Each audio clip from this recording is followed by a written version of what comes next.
Assalamualaikum warahmatullahi wabarakatuh. Selamat berjumpa mahasiswa semuanya di mata kuliah Tahsin Al-Quran. Hari ini kita memasuki pertemuan yang keempat. Jadi di pertemuan sebelumnya sudah kita bahas bersama mengenai pembetulan ya atau refreshment ya, penyegaran kembali mengenai huruf-huruf hijaiyah beserta makhraj dan sifatnya. Pada pertemuan yang terakhir kita sudah sampai pada huruf bod ya, makhraj, sifatnya dan bagaimana pelafalannya, supaya kita ada bahan perbaikan ya, ada bahan yang kita pakai untuk perbaikan. Nah juga kita sudah membaca buku latihan pengucapan huruf-huruf hijaiyah kemarin sampai halaman 5 dan 6. Nah, untuk kesempatan nanti kita akan praktekkan pembacaan dari halaman 7 dan 8. Jadi meskipun ini sudah kamu ketahui, saya tidak ingin kamu lalu kemudian hanya asal-asalan membaca saja ya. Karena itu tadi saya sampaikan bahwa kita mungkin dulu itu sudah diajari cara mengucapkan huruf-huruf hijaiyah itu, tapi kita kan belum pernah diajari mengenai makhraj dan sifatnya itu. Saya yakin sebagian besar di antara kalian itu belum pernah mempelajari itu. Kalaupun ada paling hanya sedikit, 1-2 gitu aja. Itu pun yang mungkin di pesantren atau di lembaga pembelajaran Al-Quran yang memang mengajarkan makhraj dan sifat huruf itu secara mendetail. Tapi saya yakin itu hanya sedikit sekali di antara kalian. Maka sebelum kalian mempraktekkan bacaan ini, saya sangat himbau kepada kalian untuk mengikuti dulu pelajaran atau penjelasan yang nanti akan saya sampaikan. Itu sangat penting sekali. Saya tidak ingin kalian nanti asal-asalan saja, wah kesuwen nyimak penjelasannya Pak Wildan, langsung tak waca wae. Nah, saya tidak ingin ketika nanti kamu membaca itu, kamu bacanya asal-asalan, akhirnya tajwidnya ndak karu-karuan. Nah, akhirnya ya sudah, kalau bacaanmu itu ndak bagus ya saya nilai ndak bagus.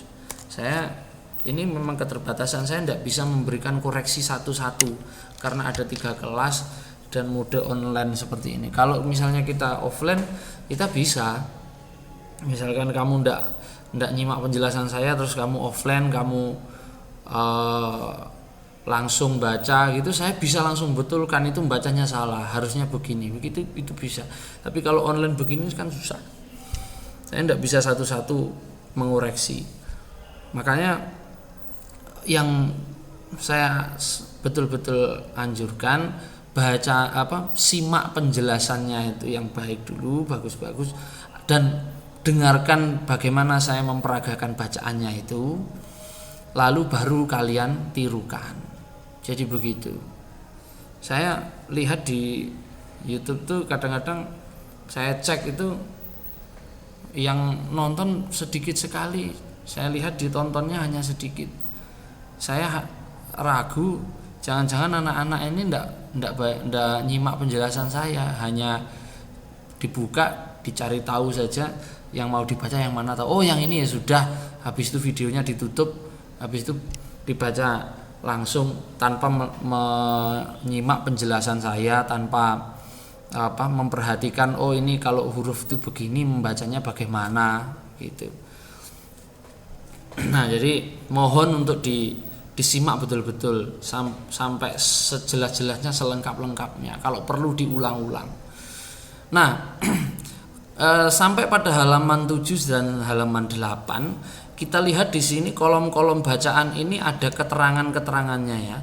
Nah, ini keterangan ini nanti dibaca sekalian. Jadi ketika yang ditirukan bukan hanya yang ada di dalam kolom ini, tetapi yang ada di bawahnya ini, keterangan yang ada di bawah ini nanti juga dibaca.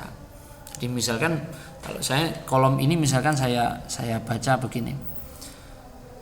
Sa menjadi si, so menjadi si.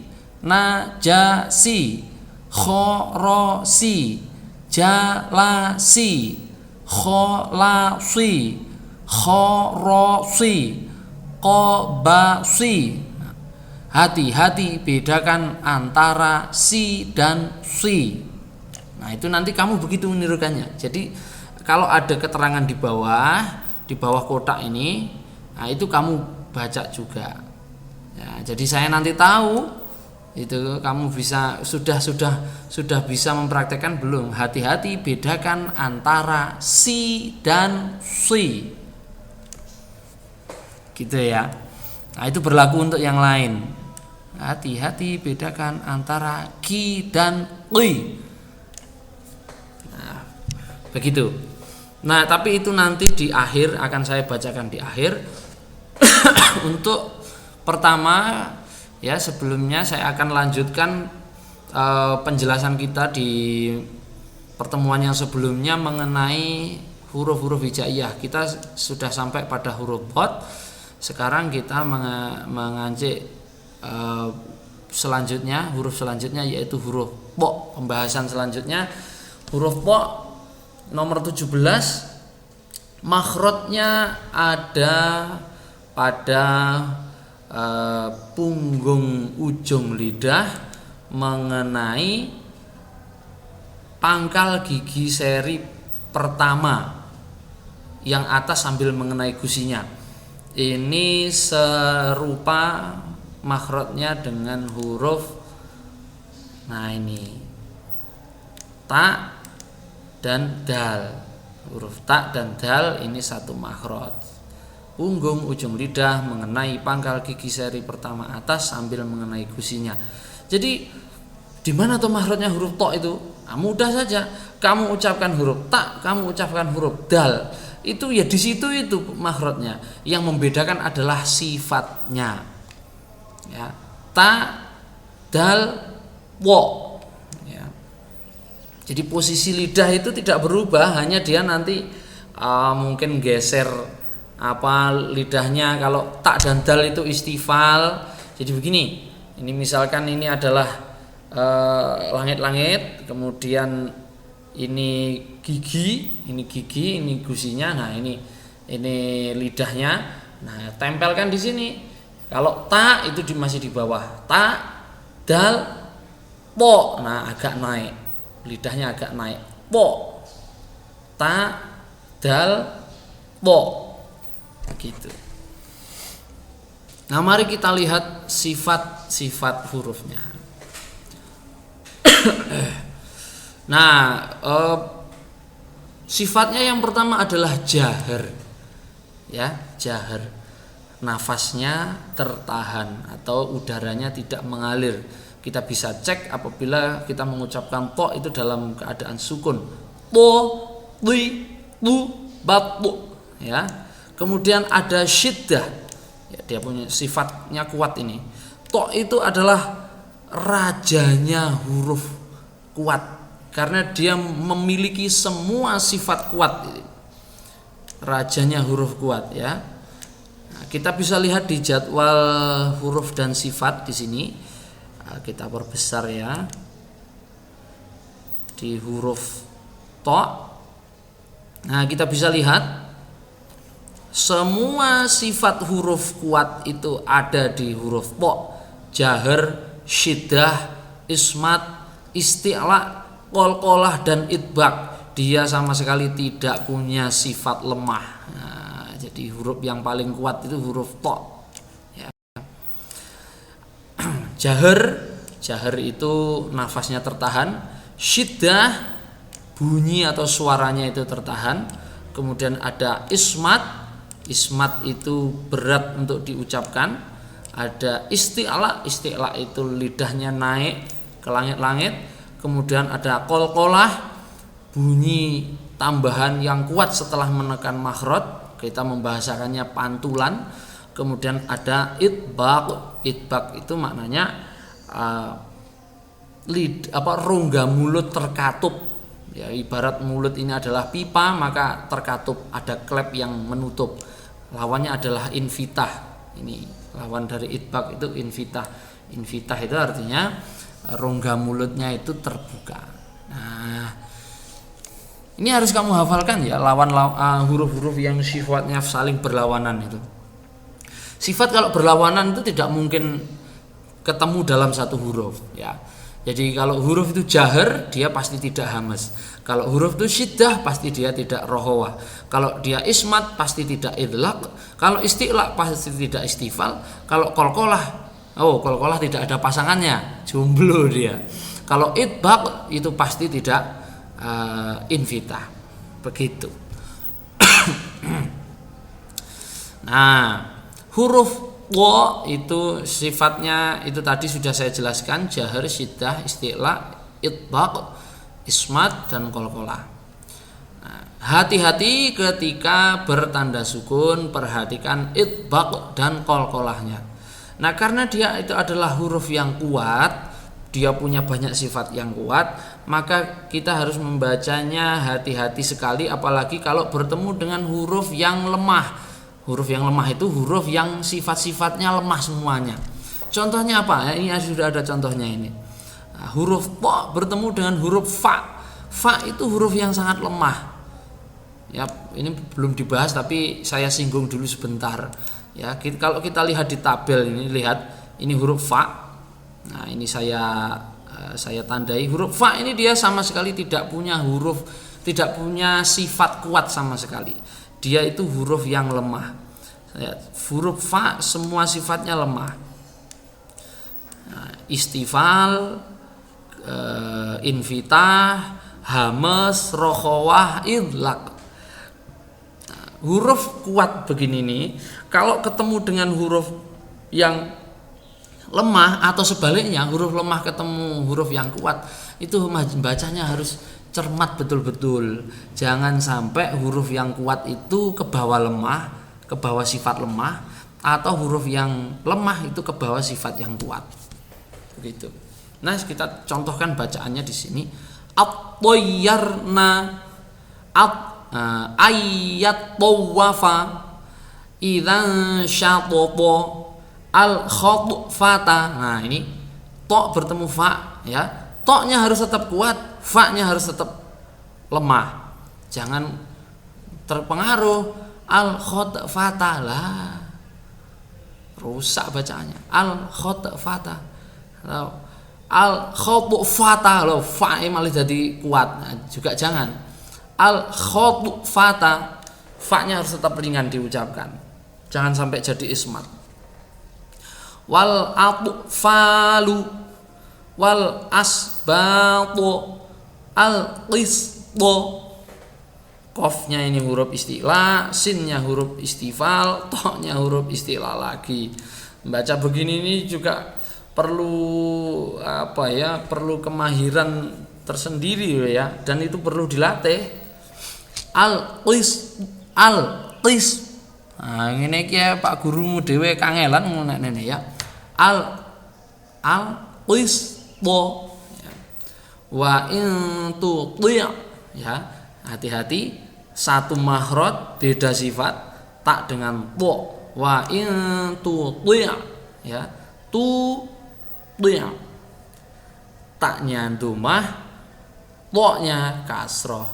Tuti' wa in tuti' jajal ngene ini aja dulu berlatih mengucapkan ini ya. Nah, huruf selanjutnya yaitu huruf dha ya. Huruf dha atau dha ini huruf yang makhrajnya sama dengan huruf dzal dan huruf ta. Di mana itu? Yaitu di ujung lidah mengenai ujung gigi seri atas ya. Dua gigi seri yang atas itu. Nah, ini ya, huruf ta ya, dzal dan dha. Nah, ta dengan dzal itu istifal, dha itu dia isti'la sendiri. Jadi kalau ini langit-langit lidah, kemudian ini gigi seri, nah, maka ini lidahnya ini, nah, lidahnya begini. Ini gigi seri yang atas, yang dua itu. Kalau ta begini, ta ya, ta begini, zal juga begini, lo, nah agak diangkat, lo agak diangkat ke atas. Jadi begitu caranya. Ta, la, lo, begitu.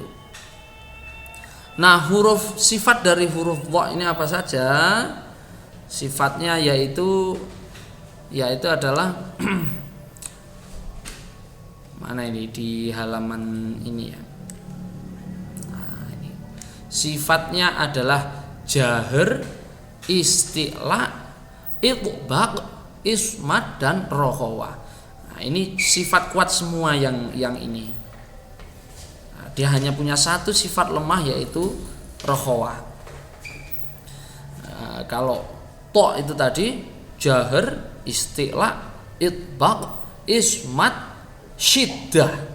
Nah, ini rokhawah. Nah, hati-hati perhatikan isti'la dan itbaqnya. Ya, ini yang sering terjadi itu huruf dhad itu rancu dengan huruf dha. Padahal makhrajnya saja sudah berbeda. Ya. Maka untuk melatihnya itu ya kita latih coba anqadullah rak. Anqadullah rak. Dha itu ada di sisi kanan kiri lidah mengenai sisi dalam dari geraham, sedangkan huruf dha itu di ujung lidah dan ujung gigi seri yang depan ini. Jadi beda. Dha lo beda tuh. Dha itu huruf yang ini. Huruf ini bacanya dha. Anqadhu yang ini dhahraka ya. Anqadhu dhahraka. Anqadhu dhahraka. Anqadhu dhahrak. Wa ma kana 'ata'u rabbika mahdzura. Mahdzura. Awa'adta beda loh ya. Awa'adta. Nah, jadi huruf dha itu harus bisa dibedakan betul-betul dengan huruf dhad. Yang ke-19 yaitu huruf ain. Ya, ini ada huruf ain, makhrajnya ada di tengah-tengah tenggorokan. Sebelumnya sudah ada makhraj yaitu hamzah di paling bawah sendiri, kemudian sebelumnya juga kita sudah membahas tentang huruf ha yang ada di tengah-tengah tenggorokan. Nah, temannya huruf ha di tengah-tengah sini itu adalah huruf ain. Ya, huruf ain makhrajnya sama dengan huruf ha, yaitu di tengah-tengah. Yang membedakan adalah sifatnya. Ya, di sini kita punya sifat yaitu jahar ya untuk huruf ain, jahar nafasnya tertahan. Kalau kita mengucapkan huruf ain itu dengan harokat sukun, maka kita akan melihat bahwa tidak ada udara yang keluar dari dalam mulut itu. Ba ya, ba. Nah, kamu bisa coba sendiri itu. Kenapa kok tangan saya taruh di sini untuk ngecek nafasnya keluar atau enggak. Kalau ada nafas keluar berarti bacanya belum benar. Apalagi nga, ya. Orang ngapak ya, enggak bisa mengucapkan huruf ngain. Alhamdulillah robbil ngalamin. Ya.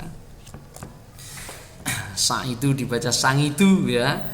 Ada Prof sang itu sudah namanya begitu ya, mau bagaimana lagi. Mau ngurus aktenya kan juga prosesnya lama. Ya, sudah namanya begitu ya sudah. Kalau ditulis bahasa Arab itu ya maksudnya sa'idu atau sa'idun gitu. Nah, huruf ain ini huruf sifatnya yang lainnya yaitu ismat, berat diucapkan, memang berat mengucapkannya. Kemudian bainiyah. Nah, dia tengah-tengah antara syiddah dan rokhawah. Syiddah itu bunyinya tertahan, rokhawah itu bunyinya terlepas. Jadi dia tengah-tengah antara suara itu keluar dan tidak. Nah, inilah yang membuat saya itu sulit itu. Mungkin saya lemah itu di bainiyahnya itu loh. Tidak tahu kalau kalian itu membacanya gimana. Kalau saya lemah di bainiyahnya ini. Makanya saya ketika mengucapkan huruf ain itu agak susah. Saya ada beberapa murid-murid saya itu yang bacaan ainnya itu bagus itu ada. Tapi biasanya mereka nanti lemah di huruf yang lain. Nah, kalau saya lemah di huruf ini, teman-teman itu ada yang membunyikannya itu bagus. Nah, itu ada itu. Ada itu. Nah, saya tuh susah mengucapkan itu. Enggak tahu kalau kalian. Jadi saya pernah dengarkan bacaan guru atau kiainya istri saya itu bagus itu, Yai Saiful Bahri dari Blitar itu. Beliau mengucapkan huruf itu bisa, kok bisa gini ya, alhamdulillahi rabbil alamin, nya itu bisa bagus itu. Saya tidak bisa, ain saya masih seperti ini, tapi ya sudah lebih bagus lah, mending daripada ngain begitu ya. Yang jelas beda dengan huruf hamzah ya, bainiyah. Jadi ketika kita mengucapkan dalam harokat sukun itu suaranya itu antara muncul dan tidak. Ya. Kemudian sifat istifal dan infitah ya. Istifal itu lidahnya ke bawah, infitah itu rongga mulutnya terbuka. Nah, maka dengan adanya sifat ini, bainiyah ini, ya ini juga yang jadi perhatian. Hati-hati ya, jaga sifat bainiyahnya apalagi ketika berdampingan dengan huruf yang hamas ya. Huruf yang hamas. Huruf hamas itu nafasnya lepas. Nah, bainiyah itu kan antara syiddah dan rokhawah itu susah nanti. Kalau bertemu dengan hamas bisa katut menjadi rokhawah, bisa katut menjadi huruf hamas, jahrnya menjadi hilang, bisa rusak. Nah, kita contohkan saja ya. Apalagi kalau bertemu dengan huruf halak yang lain, tapi makhrajnya berdekatan. Misalnya ain bertemu hamzah. Nah, ini sering yang biasanya anak-anak itu agak lemah itu di sini. Ain menjadi hamzah. Ain bertemu ha. Nah, ini menjadi rancu. Ainnya menjadi ikut-ikutan terbawa huruf ha, atau haknya yang terbawa menjadi huruf ain. Nah, ini orang-orang itu sering bacanya alam ahad atau kalau alam anghad itu jarang ya saya temui, tapi yang sering saya temui itu ain itu menjadi hamzah, alam ahad. Padahal tidak begitu bacanya harusnya. Alam ahad. Alam ahad. Alam ahad. Lihat di sini ada 3 huruf halak jejer. Ya. Hamzah, ain, ha. Alam ahad. Alam ahad fabayi'hunna fattabi'ha wala ta'tadu a'tharna fa'tarafu ma'syara tatbuli'u 'alal af'idah al-mu'sirati yumatti'akum wasma' ghaira musma' wada' adahum. Nah, ini kadang-kadang ini terutama ini ya, ain sukun bertemu dengan hamzah seringkali membacanya itu wada' adahum. Nah, ini belum benar membaca begitu. Wada' adahum ya harus dibaca sesuai dengan makhraj sifatnya huruf ain. Wada' adahum. Wada' adahum yanzi'u anhuma yashfa'u 'indahu natba'u 'ala yuda'una ila nari jahannam da'a al-alamina rabbil alamin alimil ghaibi. Nah, itu contoh-contoh membaca huruf ain. Kemudian huruf yang ke-20 yaitu huruf ghain. Huruf ghain makhrajnya ada di puncak tenggorokannya, di atasnya ain. Ya, sama makhrajnya dengan huruf kha.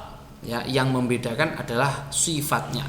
Coba kita bandingkan di jadwal sifat huruf. Nah, ini huruf ghain ada di sini nomor 19, jahar, ismat, isti'la. Kalau di huruf kha, nah, dia tidak jahar, tidak syiddah, tapi istifal dan infitah. Nah, ini bedanya di situ. Oke. Nah, huruf ghain sifatnya adalah jahar, nafasnya tertahan, isti'la, lidahnya naik. Ya, pokoknya kalau huruf itu kalau fathahnya tidak a, itu berarti isti'la. Kenapa Pak kok bisa gitu Pak? Iya, kalau kita itu membaca dengan a, maka lidah itu pasti di bawah. Anake ora a iki mergo ilate iki munggah lho ya. Gha itu karena lidahnya naik, makanya tidak terbaca a itu. Gha. Kalau orang Arab itu ndak pakai mecucu itu bisa keluar itu isti'lanya. Kha, gha, qa, wa, bo, ya, sa, ba, ngono. Saya juga ndak bisa 100% mirip mereka, tapi mereka itu bisa tanpa mencucu itu mengucapkan huruf. Jadi coba kamu mengucapkan huruf ghain itu gimana? Pasti gha begitu toh. Gha. Di screenshot sebentar coba ketika kamu ghain itu dibaca fathah, pasti gha. Itu mulutmu pasti begini. Gha. Kha. So, pasti begini. Kalau orang Arab tidak. Orang Arab itu kha. Nah, masmuk, ismi Khalid, begitu. Tidak kok kemudian mencucu kayak kita itu enggak. Masmuk, ismi Salih, begitu. Masmuk, ismi Tahir. Ora kok lawe dia Tahir. Soleh. No. Khalid. Nah, pasti mencucu, ada mencucunya.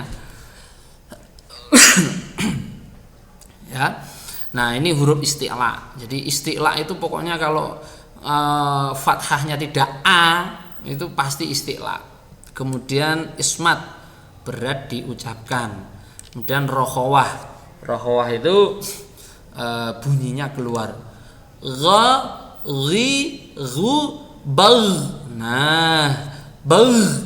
Ketika kita mengucapkan bagh, begitu, bagh, itu ada suara yang muncul. Nah, itulah, tapi bukan qalqalah ya. Maka itulah yang disebut dengan rokhawah itu. Ada suara yang terlepas. Gha, ghi, ghu, bagh. Bunyinya muncul tapi nafasnya tidak. Piye gue. Jadi kalau kamu cek gha, ghi, ghu, bagh.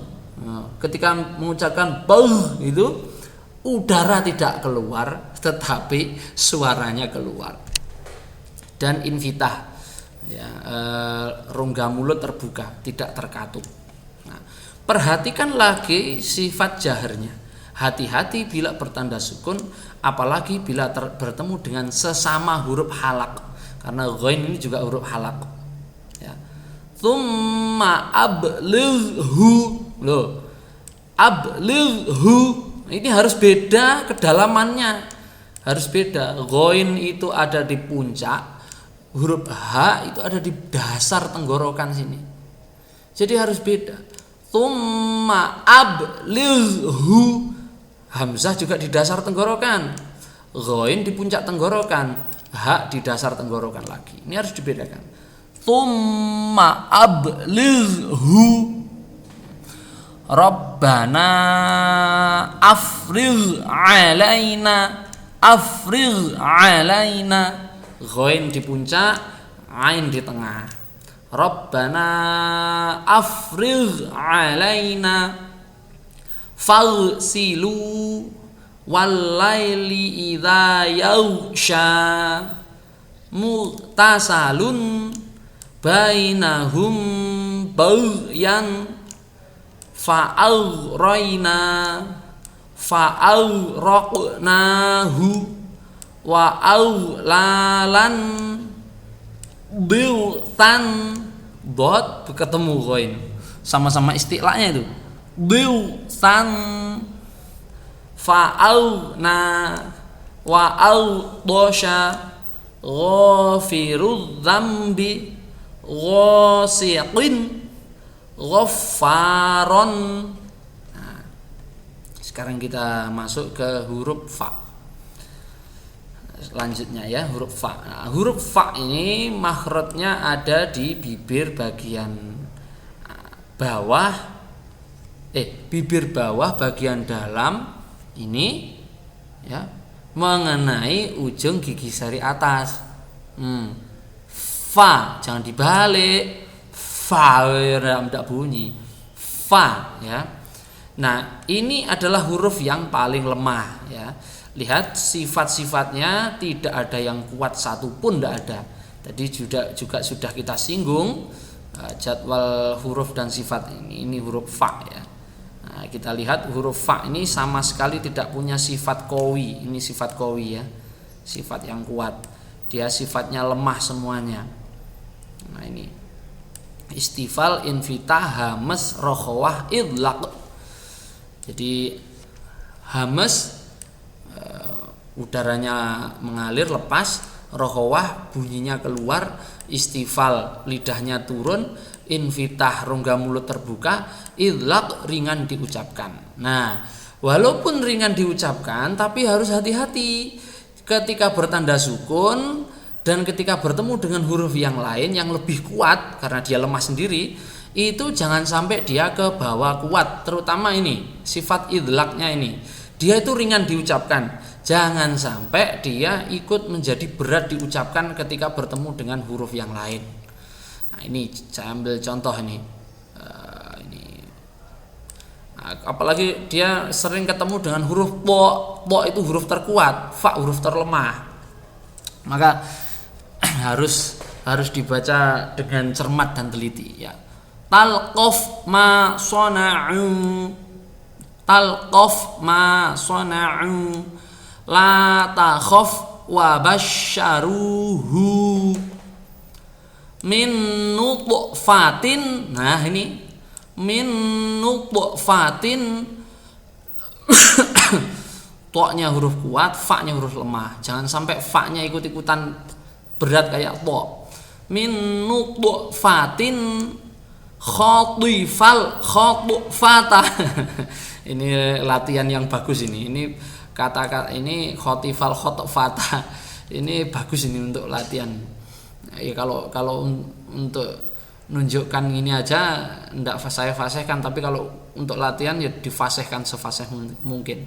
Khatifal khatfata liyutfi'u fakihina al-ana khaffafallahu ankum yukhaffifu ankum wal yasta'fifil ladzina ta'rifu fi wujuhihim khalaifa fil ard. Ya, itu contoh-contoh bacaannya. Sekarang ke huruf selanjutnya yaitu qaf. Ya ini sudah berapa menit ini? Ya, sudah 34 menit. Oke, kita lanjutkan. Huruf selanjutnya yaitu huruf qaf. Huruf qaf ya itu makhrajnya ada di pangkal lidah. Ya, dia dekat dia dengan huruf dengan huruf ghain dan kha, tapi dia ada di pangkal lidah. Qaf ya. Pangkal lidah mengenai langit-langit yang ada di atasnya. Qaf. Sifatnya yaitu jahar, syiddah, isti'la ya. Iya ta isti'la toh. Qaf itu kan kalau fathah dibacanya q. ke. Kalau orang Arab bisa isti'la tanpa mencucu, kalau kita sulit. Kita mengucapkan hurufnya aja ko gitu. Nah, itu aja sudah mencucu. Ke ya. Kemudian ismat berat diucapkan dan ada qalqalah, yaitu ada suara tambahan yang kuat setelah menekan makhraj. Qi baq ya, ada qalqalahnya. Kemudian infitah, lidahnya turun. Nah, hati-hati perhatikan jahar dan isti'alanya, apalagi ketika berdekatan dengan huruf kaf. Ya, ini yang problem kita itu huruf qaf dengan huruf kaf itu membacanya kadang sama, apalagi ketika harokatnya kasroh. Ihdinas siratal mustaqim. Mustaqim gawe kaf. Di rungokne kaya suarane huruf kaf, padahal harusnya huruf qaf ya. Fal muriyati qadha, fal muriyati qadha musyriqina. Loh, ini qaf ya, bukan huruf kaf. Musyriqina bukan musyrikina. Musyriqina. Kitabum marqumin la taqnatu khalaqa kulla syai'in. Ini penting. Enggak boleh sampai kelirunya, ini bacanya khalaqa kulli syai'in, enggak.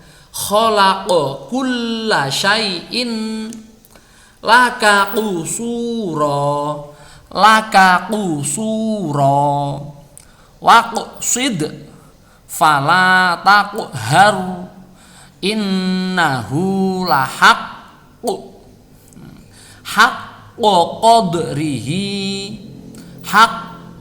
qadrihi illal haqqo qad ji'tukum wa huwal haqqu qul falamma afaqa qala. Hati-hati kalau rangkap atau bertemu dengan huruf kaf. Nah, sekarang huruf selanjutnya yaitu huruf kaf. Nah, ini agak tidak terlalu susah lah huruf kaf ini. Huruf kaf itu kalau di alfabetis itu kalau kita konversi sama dengan huruf K. Jadi makhrajnya sama. K ya. Hanya mungkin kita perlu mengetahui sifat-sifatnya. Pangkal lidah agak ke depan, jadi ya, di depannya huruf qaf mengenai langit-langit. Sifatnya adalah syiddah. Suaranya tertahan. Kemudian ismat, berat diucapkan. Kemudian dia punya sifat hames. Nah, hames itu udaranya itu mengalir. Nah, ini loh ya. Dia sama dengan huruf ta. Ta itu juga syiddah dan hames. Kaf juga begitu. Maka membaca huruf ta dengan huruf kaf itu gejalanya harusnya sama. Apa itu gejalanya? Gejalanya adalah udara keluar tapi bunyi tidak muncul. Kalau kita bacanya dalam keadaan bacaannya sukun, jadi kayak kemarin tabat, ketika huruf kaf juga begitu. Masya'a rabbuk fi ayyi syai'in masya'a rakkabak alladzi khalaqaka fasawwaka fa'adalak ya, ada begitu loh. Itu bukan bunyi, itu bunyi bukan bukan dibunyikan oleh mulut, tapi bunyi itu muncul karena ada gerakan gesekan udara. Sedangkan udaranya itu keluar berhembus gitu loh. Fi ayyi syai'in ma syaa rakkabak alladzi khalaqaka fasawwaka fa'adalak. Nah, kamu bisa merasakan ada udara yang mengalir keluar. Itulah yang disebut dengan hames. Tapi dia syiddah, artinya bunyinya tidak muncul. Istifal ya, lidah di bawah, infitah, rongga mulut terbuka. Nah, hati-hati perhatikan syiddah dan hamesnya. Nah, ini yang paling penting itu syiddah dan hames itu. Hames itu, kalau hames itu ya berarti udaranya mengalir, tapi syiddah berarti bunyinya tertahan, sama seperti huruf ta. Nah, ini kita contohkan bacanya katoyis sijili katodi manasikakum nusabbihuka katsiron wa nadhkuraka katsiron yaksibu yak bukan yak loh ya, yakdzibuna bukan, yaktumuna bukan yak, bukan yak, bukan ya, bukan yak, bukan ya, bukan yak, bukan yak, tapi yaktumuna, yaksibuna, yakdzibuna ya, akwaron, akbaru, kal'ihen.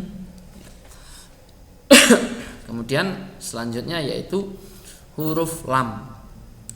Nah, huruf lam itu makhrajnya ada di sisi bagian depan lidah mengenai gusi gigi depan. La ya, la. Ini mudah ini pengucapannya ini. Dia punya sifat idlaq, mudah diucapkan. Infitah, rongga mulut terbuka, istifal, lidah ada di bawah. Inhiraf, nah inhiraf itu dia cenderung bisa berubah-ubah karena tadi itu dia bisa dibaca tafkhim, bisa dibaca tarqiq, bisa tebal, bisa tipis, maka dia inhiraf. Condong untuk pindah ke makhraj atau sifat huruf yang lain. Kemudian dia bainiyah. Bainiyah itu antara syiddah dan rokhawah. Bunyinya antara muncul dan tidak.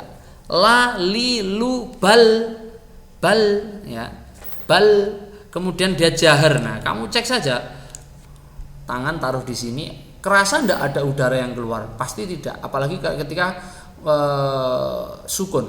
La li lu bal, nah, ndak muncul ya. Nah, itu caranya ngecek huruf itu jahar tidaknya itu. Terus gini, saya ada tips juga. Bagaimana cara kita mengecek huruf itu jahar atau hamas ya. Kalau hamas ngeceknya gampang. Kalau hamas itu pokok udaranya keluar berhembus itu berarti benar hamas. Kalau jahar, Pak, jahar itu cara ngeceknya gimana? Ya, yang pertama itu tadi, tidak muncul tidak muncul nafasnya tidak berhembus. Yang kedua adalah kamu tutup kupingmu itu, ada kerasa tekanan atau tidak. Kalau ada tekanan itu berarti jaharnya sudah betul. Kalau belum ada tekanan itu berarti jaharnya masih keliru. La, li, lu, al. Nah, kalau ada getaran di gendang telinga begitu, ada udara tertekan, berarti itu jaharnya sudah betul. Oke. Ya, selanjutnya yaitu huruf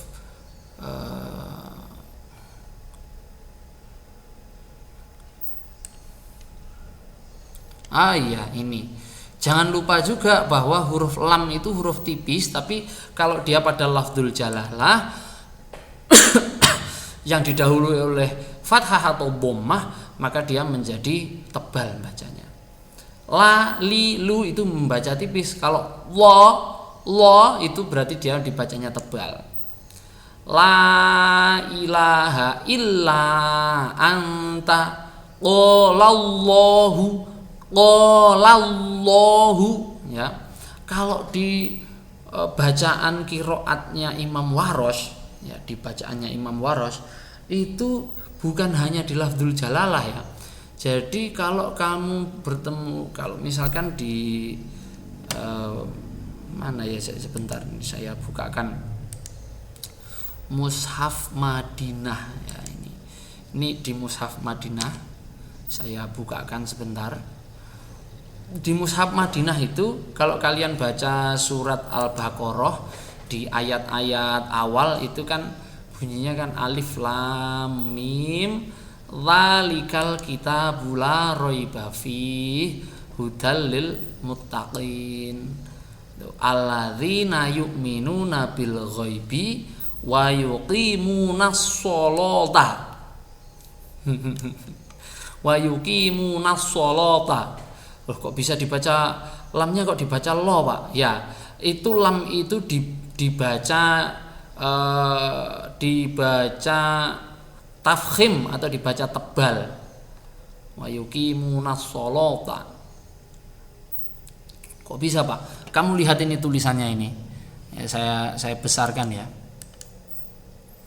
Nah, ini kan di lafadz as-sholata ini kan ada shad, lam, wawu dan ta. Nah, ini kalau di dalam qiraatnya Warosh itu diindikasikan sebagai tanda bacaan lam itu harus dibaca tebal.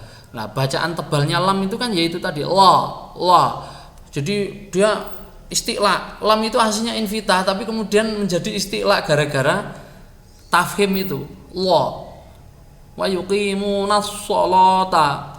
Dia dicepit di antara huruf-huruf ini, huruf shad dan wawu ini. Maka dia menjadi wa yuqimunas sholata, tapi itu tidak ada di bacaan kita, tidak ada.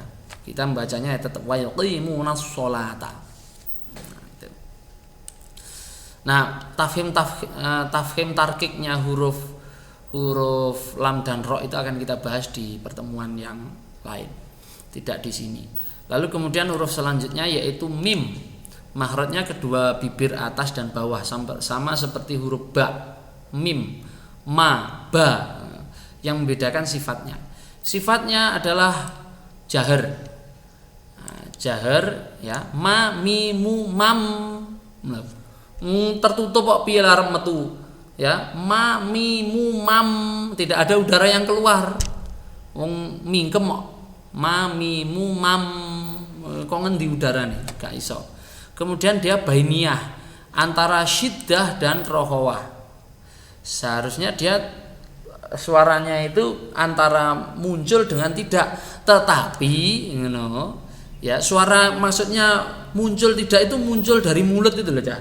Nah, dia itu punya sifat yang tidak dimiliki oleh huruf yang lain, yaitu gunnah. Gunnah apa itu gunnah? Gunnah itu adalah suara sengau yang berasal dari rongga pangkal hidung nih, ya. Jadi gunnah itu bukan ada di mulut itu. Gunnah itu di sini, di dalam sini ini. Ya. Ma, mi, mu, mam. Suara itu bukan dari mulut itu. Itu suara dari pita suara sini, terus kemudian menyengau di dalam rongga hidung, ya. Mingkem iso metu suarane. Nah, itu suara gunah namanya, dengung. Jadi suara dari pita suara itu menyengau di dalam rongga hidung, itu namanya gunah. Kemudian sifat istifal, ya, yang sudah paham istifal, lidahnya di bawah, infitah, rongga mulut terbuka, idlaq, mudah sekali diucapkan.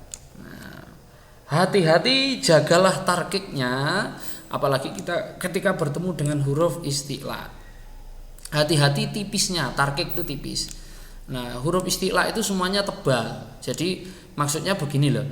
Hati-hati jagalah tipisnya mim ketika bertemu dengan huruf yang tebal.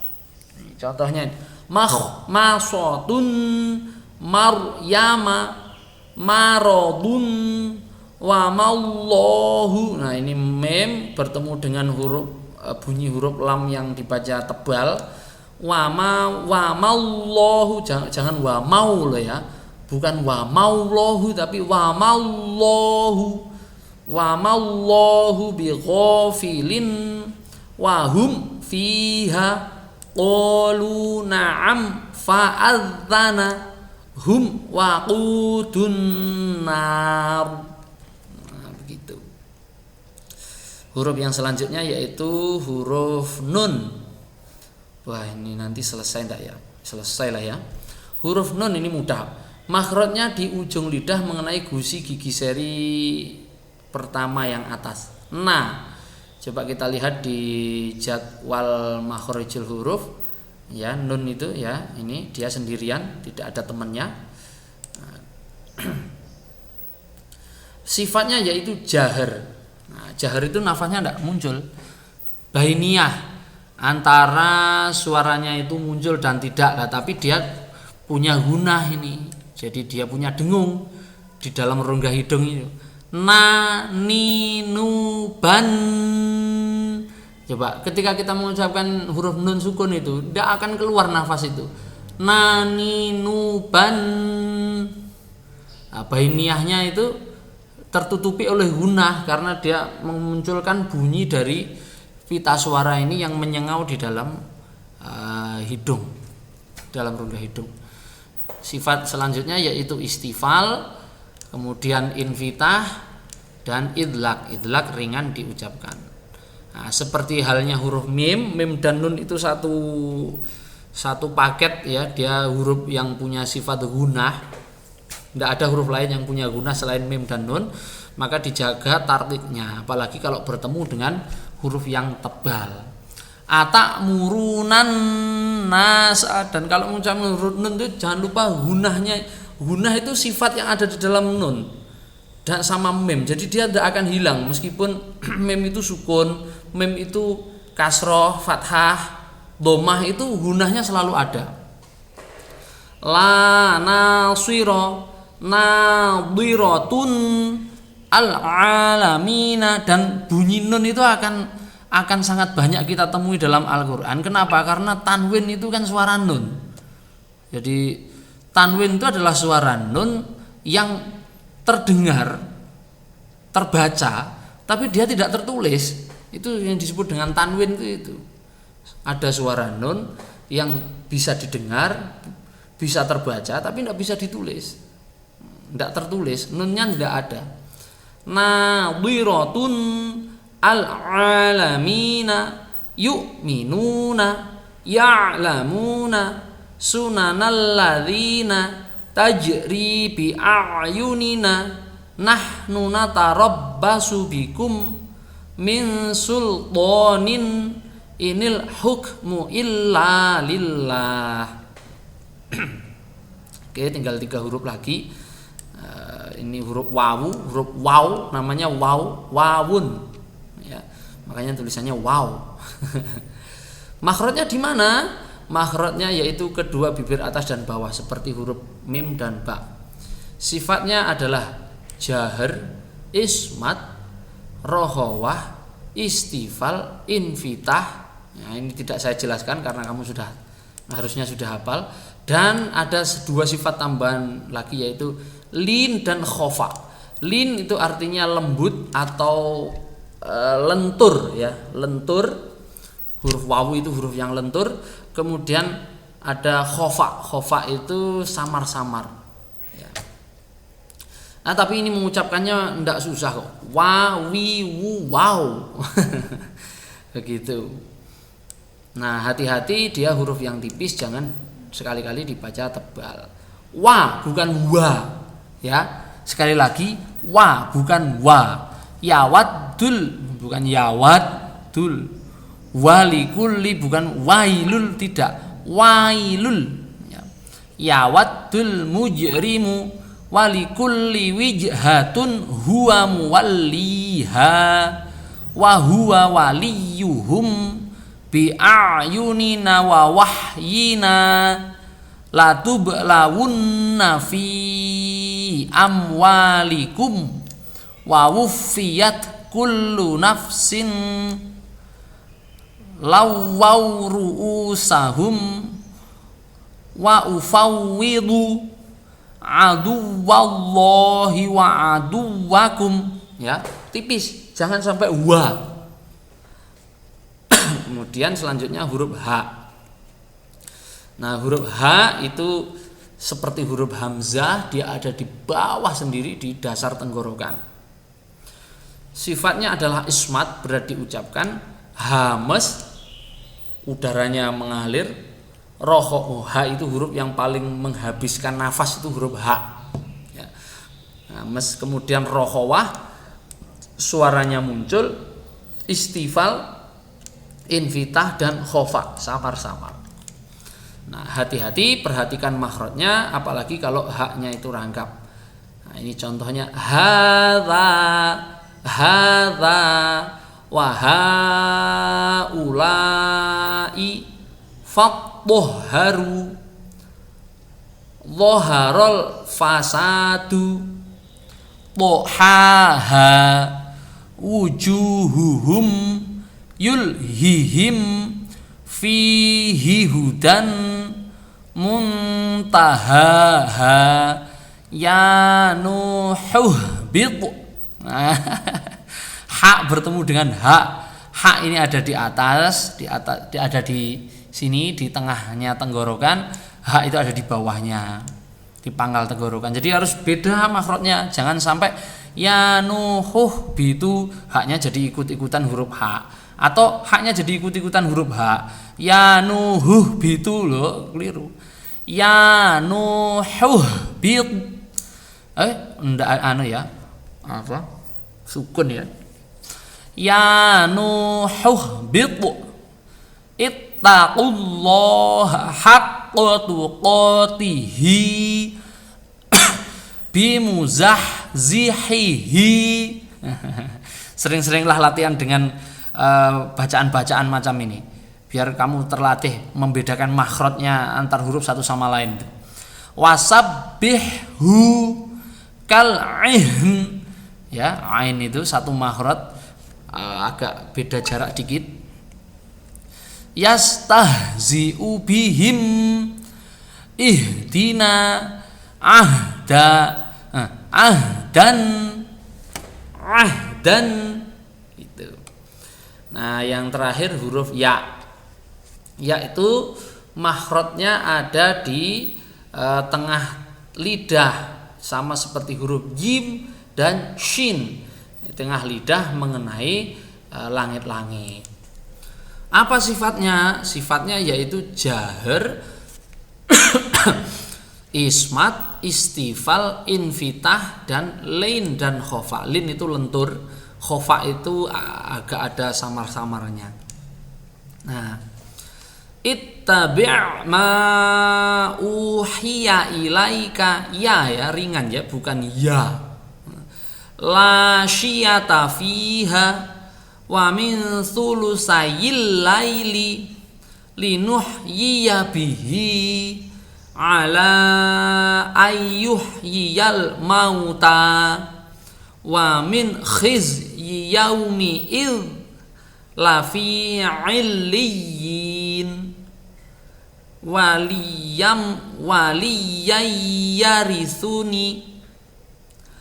yarithuni keliru ya,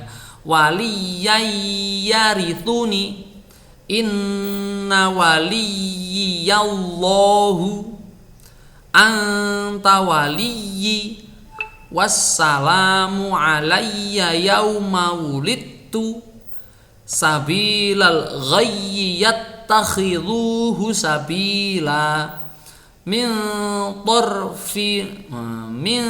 tarfin khafiyyi. Itu. Nah, kita sudah selesai untuk huruf hijaiyahnya ya. Nah, minggu depan sebelum memperagakan bacaan akan saya sampaikan materi-materi lain ya terkait dengan penguatan ilmu tajwid kita. Oke. Baik, sekarang kita masuk ke latihan ya. Latihan membetulkan bacaan-bacaan huruf. Nah, ini. Silahkan nanti sesuai yang tadi di awal saya beri instruksi ya, itu silahkan disesuaikan dengan instruksi yang ada di situ. Nah, sekarang saya mulai membaca di kolom ini. Ya, saya zoom biar lebih jelas.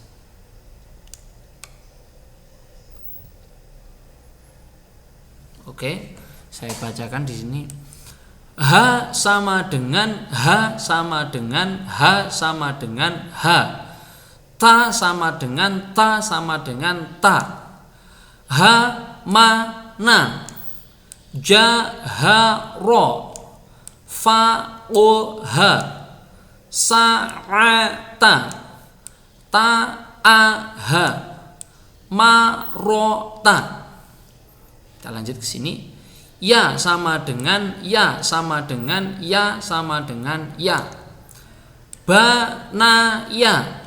Kho ya la. Za ya na. Ya kho fa. La o ya. Ya sa ro. Kita lanjut ke kolom berikutnya. Sa menjadi si, so menjadi si. Saya ulangi. Sa menjadi si, so menjadi si. Ini juga harus dibaca ini ya. Sa menjadi si, ini harus dibaca juga ya. Sa menjadi si, so menjadi si.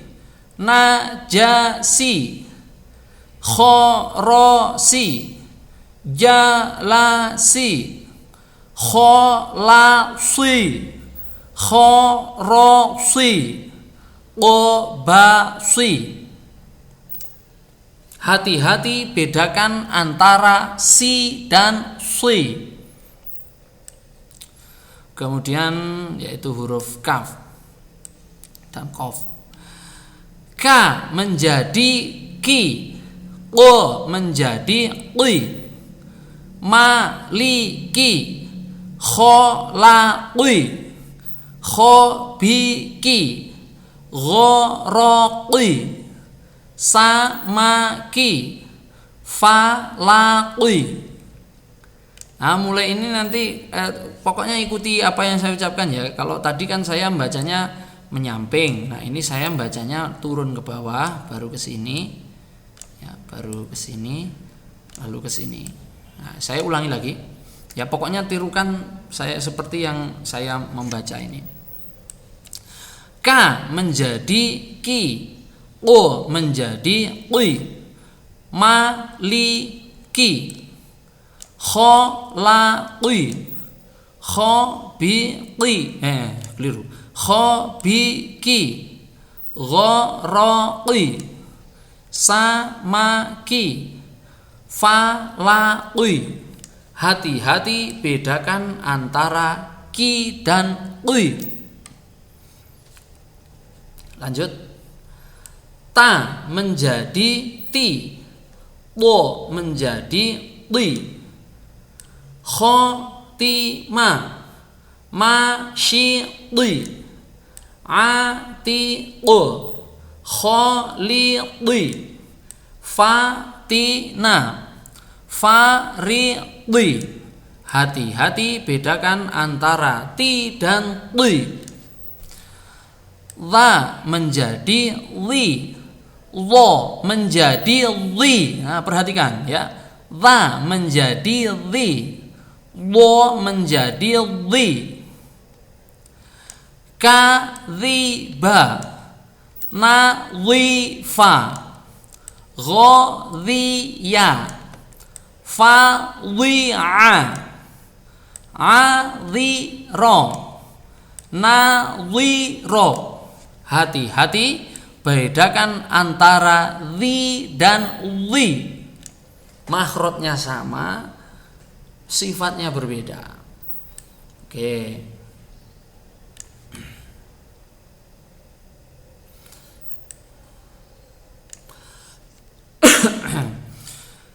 Ha menjadi hi, kho menjadi khi. Wahida, akhiro, rohiqo, khitani, lahiqo, sakhiti. Hati-hati bedakan antara hi dan khi.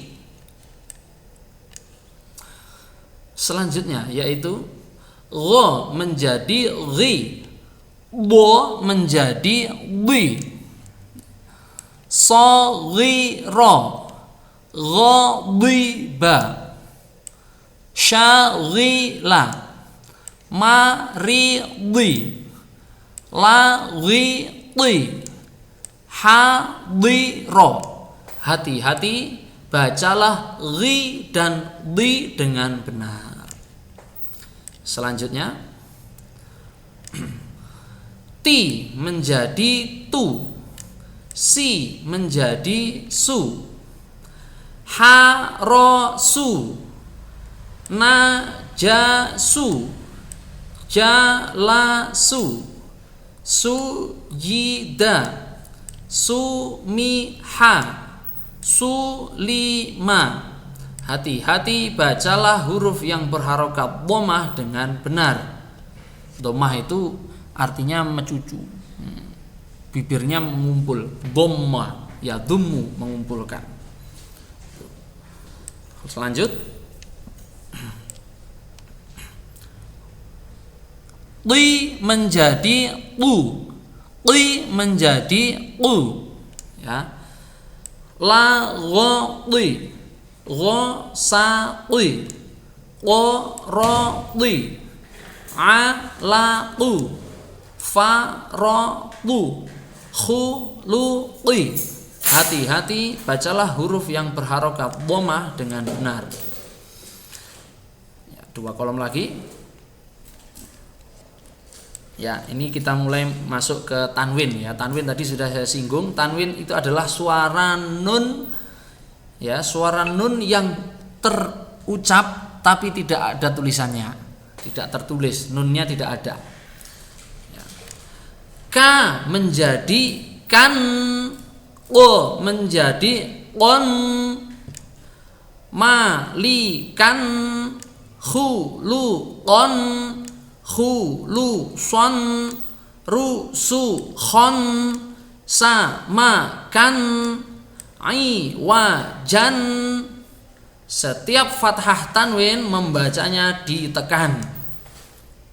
Kenapa Pak ditekan Pak? Ya, di dalam mushaf Utsmani ya, kalau ada bacaan ikhfa, idgham yang dihasilkan dari tanwin, itu tanwinnya tidak kelihatan. Jadi di mushaf Utsmani itu kalau tanwinnya rangkap begini ini, itu berarti dibacanya idhar. Nah, membaca idhar itu ditekan, tanwinnya itu ditekan.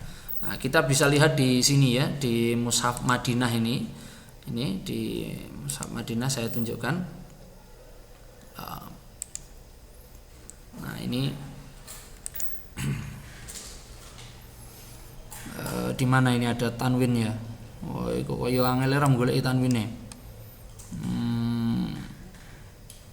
Ya enggak ada ya. Nanti kita anu saja.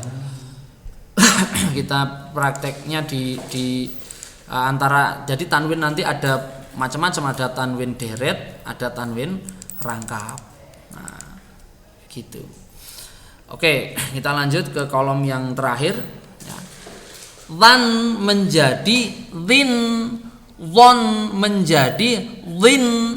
Perhatikan bagaimana perubahan gerak mulut saya, karena itu berkaitan dengan pengucapan huruf ya, sesuai dengan makhraj dan sifatnya. Jadi tidak bisa kalian itu hanya asal-asalan bagaimana suaranya kemudian ditirukan gitu aja ya. Kalian perlu melihat bagaimana gerak bibirnya juga.